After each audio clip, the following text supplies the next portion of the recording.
Hello and cheers. I am Lauren. This is Chicago Reacts, and today I will be reacting to The Runner Infection Progression Explained. I love the game The Last of Us. I have loved it essentially since it came out. I have helped play it multiple times. I have not played it myself, except for tiny bits and pieces poorly, but I have been very helpful in helping other people finish the game. I have been really enjoying the show so far. There haven't been too many episodes, but I've thoroughly enjoyed what I've seen. And I like Roanoke Gaming and his biological knowledge, and just imparted upon me, Roanoke Gaming. Let me know how this works, because I don't know how it works. I just sort of accept things a lot of the time when it comes to like horror games and horror movies. It's just like, oh yeah, this is, you know, they tell me that this is an infection, this is a disease, this is a thing that has happened and it causes this. Here you go. I'm like, yeah, sure, fine.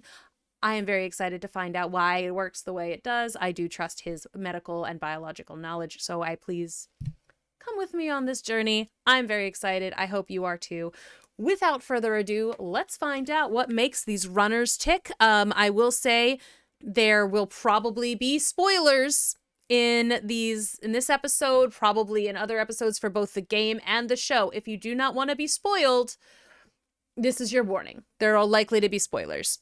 Now, without further ado, let's find out how the runners work. The cordyceps infection in The Last of Us is based upon a certain type of fungus invading your brain and holding you hostage for a short period of time. Eventually, though, the you ceases to be, and there is nothing left but an animal operating under the influences of an altered mind. This fungus can enter the body in a multitude of ways, and when it does, the outcome is almost 100% absolute. I say almost, as there appears to be one person we know of that is immune to the infection, and based on human genetics, where there is one, there is more than likely more. But that is a video for another day. Today, however, we will be discussing the first stages of infection and learn what it does to a person, and due to this horrendous infection, learn about how the person behaves and why. Y'all ready? Alright, so without further introduction, let's cover the lore and internal anatomy of the runner from The Last of Us. For those not familiar with The Last of Us, I have made a video discussing the outbreak and the disease in greater detail. If you would like to see that, I'll put a card up on screen, but for those who want to just stick around and hear the spark notes, basically an outbreak of a real-world fungus known as Ophiocordyceps unilateralis made the leap from insects to humans, more than likely using monkeys as a carrier before crossing over into the human infection form. The crops brought up from South America contained this fungus, and upon being eaten, changed the host into a bloodthirsty nightmare. The infection was absolute in the early stages, annihilating cities before spreading into more rural areas. The governments of the world fell quite quickly as they were not able to manage this type of infection, and no natural or synthetic immunities were found. This led to the collapse of society and an authoritarian government in the United States, as millions of infected were walking the street. 60% of the human population was infected and then began to either infect or eat other people. The infection takes over the host by infecting their brains. Upon entering the body, it will travel to the cerebrospinal fluid, where it will begin a very minor incubation period before the effects on the individual can be seen. As time passes, the infection becomes worse, yielding something likened to an animal more than a human. Alright, so basically you are all caught up now. So let's continue with the first episode discussing the runner. The plight of the runner is honestly quite tragic. Not only has this person been infected, meaning it's basically a game over scenario for them, but they are still very much alive and functioning throughout the infection's progression until their cerebrum has reached a certain level of damage that the person is no longer thinking. Unfortunately, this could take quite a while, so the person is along for the ride in the meantime. In fact, you can almost liken it to Private Jenkins in Halo almost. Upon his infection from the Flood, he didn't fully change into a combat form, and his mind was still functional. He could feel pretty much everything happening in his body. Bones snapping, muscle and skin ripping, nerves being torn apart. This was a lot like the runner in reality. They are conscious throughout the process of their infection, and any attacks they suffer brought on by the cordyceps, say like another human defending themselves, they too will feel this. Really? But how is it possible they do all this but still do not control themselves? I definitely did not get that vibe. I don't know. I've played this, or seen the game played many times. I did not get that vibe. Again, the tale is quite tragic. When a person is either bitten or breathes in the spores containing the cordyceps fungus, it will quickly make its way into the bloodstream. Here, it easily catches a free ride to the cerebrospinal fluid. The spinal fluid is a type of fluid that surrounds the spine and runs throughout your head. It supports the brain tissue with mechanical pressure, but also provides a buffer to prevent damage, as well as provide an area for the immune system to operate should there be a brain infection. This is where the cordyceps fungus thrives. In this area, it begins its rapid growth. 1 to 2 days after being bitten or inhaling the spores, the host will begin to exhibit symptoms of aggression and irritation. But why exactly does this happen? So from here on out, I am going to refer to the cerebrospinal fluid as CSF. So just as a heads up, because saying that is actually somewhat of a tongue twister. Anyhow, the location of the CSF ventricles run right next to an area of the brain that if it was located anywhere else, we probably would not have aggressive infected. This area is called the limbic system. The limbic system is responsible for a multitude of happenings in the body, but one portion in particular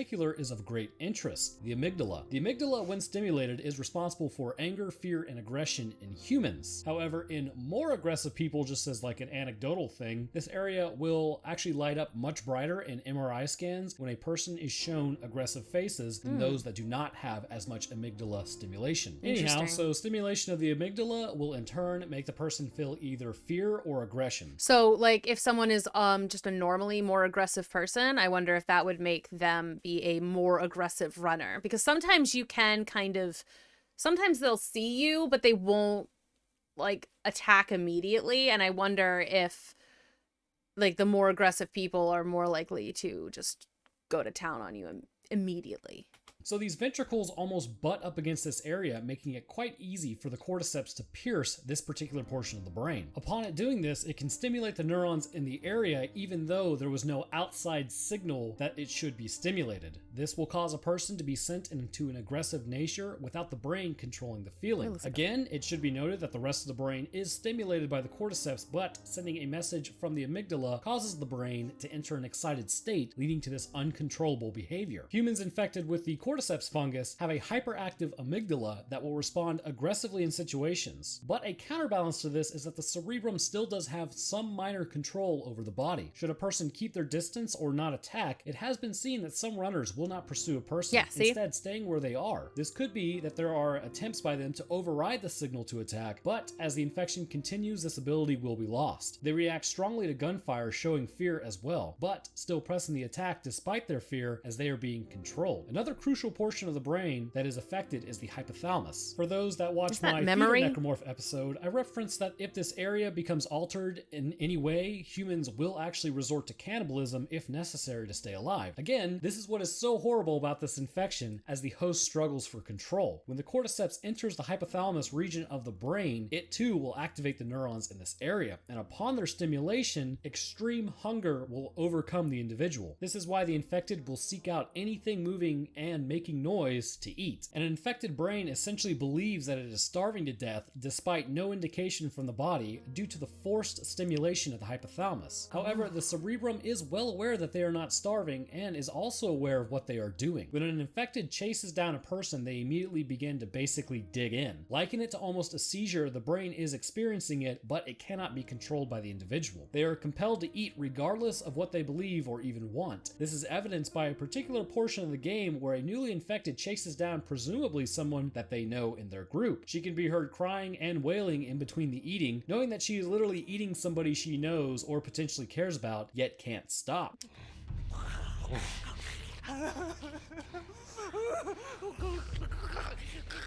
Another portion. Okay. So, there's like a couple of things like that in the game that it's just like, I just sort of assume, like, again, I just assumed that it was just, oh yeah, this is an infected, they're chasing a person. Like, and I guess I kind of just assumed that a lot of the crying noises that you hear from the runners do tend to be just more like creepy zombie noises. I had not really considered that it might be because they literally know what it is they're doing and cannot stop. That's horrifying. of the brain heavily altered by the cordyceps is the optic nerve and subsequently the eyes of the person. When the cordyceps enters the optic nerve, this is actually a great disadvantage to the infected as it begins to affect their ability to actually see. The cordyceps presumably would destroy the nervous tissue in the area via pressure, which in turn would cause blind spots and tunnel vision for the infected. As this infection progresses, they will lose their sight entirely. For the time being though, the fungus begins to collect in the eyes themselves. This causes the bioluminescence to glow orange. They're still able to see for the most part, but it should be noted that there are more than likely some effects happening to the occipital lobe. Due to the close location with the cerebral spinal fluid, cordyceps more than likely has entered this area early on as well. Any information taken in by the remaining optic nerve transmitted to the occipital lobe would essentially stimulate the area and thus the cordyceps, which would then activate other portions of the brain even more. Not to mention these still naturally functioning areas of this brain would still be working as well, all essentially informing your location to the brain and thus the fungus. Another majorly interesting area of the brain that is arguably the last bit of resistance we see out of this person is the cerebellum. The cerebellum is responsible for the motor control and movement of a human. Think of it as almost a mini brain at the base of your normal brain. It is tasked with keeping us up and moving. It is surrounded by cerebral spinal fluid as well. And I know I said I was going to say CSF, but it's just interchangeable. I know, man, old habits die hard. Anyhow, just like with the occipital lobe, this area has become pierced early on. However, due to its size, there are areas that may even be cordyceps free. Due to this being the case, runner's movement is sluggish and stunted. Stumbling around and twitching, this is a clear sign of neuron activation sending signals to the muscle. And considering, as stated above, that some choose not to pursue humans, this is a clear indication that they are resisting movement to a certain degree. Okay. So that's, I mean, at the very least, it's sluggish until they see you, at which point they become very fast. Humans. This is a clear... Ooh, probably because the fungus is like, oh no, that is actually prey, that is food, you must eat, and like, it forces them to go fast that time, but whenever there isn't anyone to eat, there's no reason to, so that's why they kind of, you know... that some choose not to pursue humans, this is a clear indication that they are resisting movement to a certain degree. Even when the cordyceps compels them to move, they are resisting every step. But for the most part, it is a futile effort. I've also just never seen a playthrough where someone has been able to, like, when someone's passed by a runner where they haven't chased them. I know that, like, I've heard people explain that happened, but I've never seen it.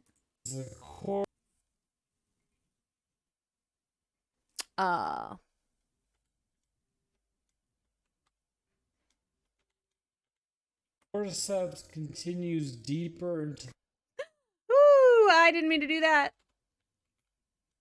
the cerebellum, it is clear that this ability is lost, leading to the infection forms later who continue to move unhindered. But the power of the cerebrum is still operating and sending signals to the cerebellum in an effort to override these commands, perhaps giving the survivors a better shot, at least early on. The cerebral spinal fluid is a major medium for the brain and shows concerning instincts. Literally surrounded by fluid exist the medulla, pons, and midbrain. Again, for those that don't know, this is the lizard brain, which is basically the most instinctual part of humanity and where a lot of our basic urges come from, no matter what they are. Cordyceps easily corrupts this area and as such corrupts our instincts. This leads to an animal incapable of thought or feelings as the cerebrum is negated. Liken it to you being the passenger in a car while a drunken tree drives. That's basically the cordyceps infection. Jeez. The last leaves you trapped inside your own head for a time. Unable to move at will, act, speak. You are literally in a body with your eyesight as it goes dark and you eat others around you. Eventually, however, the cordyceps will destroy the cerebrum as seen in later infection forms, but for the time, the runner is simply a person stuck in a 30-70 split for control with this fungus. You may be asking, but Roanoke,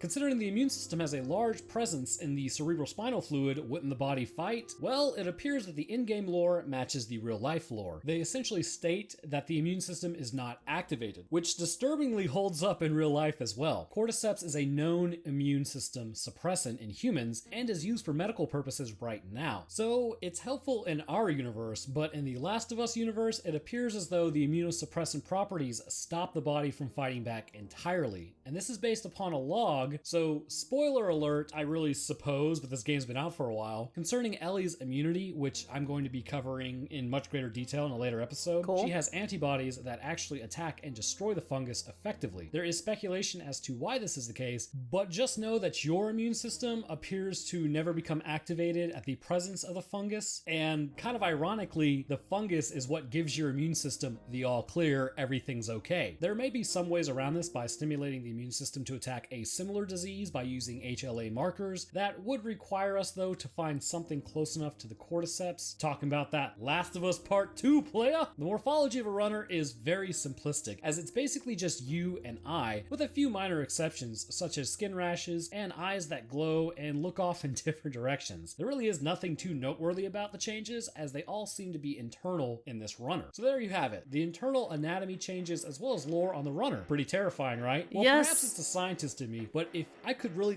Also, he gets like the coolest like shots of the creatures he like is describing in games. I'm like, whenever I play or whenever I watch someone play, I'm just like, I'm always I can never get an image this clear or like in that many different ways. It's just really, really cool to see the different shots he can get. I don't know how he does it. negate the loss of life. This would be quite an interesting infection to study, but I'm gonna go ahead and pull for this to never happen, as it seems like a kind of nail in the coffin for our species. Pretty terrible. Anyhow, if you enjoyed the video, leaving a like helps get this thing into the algorithm and out there, so other people can see it. If you are new and enjoyed it, then subbing is a great way to keep up with the channel. I will drop my Discord, Twitter, and Patreon links in the description. And of course, speaking of patrons, I would like to thank mine at the Scientist. Great. So he's got some fun patron names. I appreciate that, but I hadn't even thought about the fact that the runners might still be like more present. Like that hadn't really entered my consciousness. I hadn't thought about them being aware and unable to stop. That's awful. Oh my God, that sucks. It is really cool to see like him describe the progression though. And I can't wait to keep going. So if you all would like to see that, let me know in the comments below. Again, and you know what? I'm on Discord too. If you want to join the Chicago Reacts Discord, the link is in the description below. If you want to talk to me about The Last of Us, message me there. I am always eager to talk about this particular game, to this show. I love it. I'm so excited. And thank you again so much. Make sure you like this video, comment, subscribe. Make sure you check out Roanoke Gaming as well. And maybe if you can become a patron, we'd really appreciate that. We really can't do this without you. And you get all sorts of fun perks if you do end up joining our Patreon. So thank you so much. I will see you in the next one. Cheers.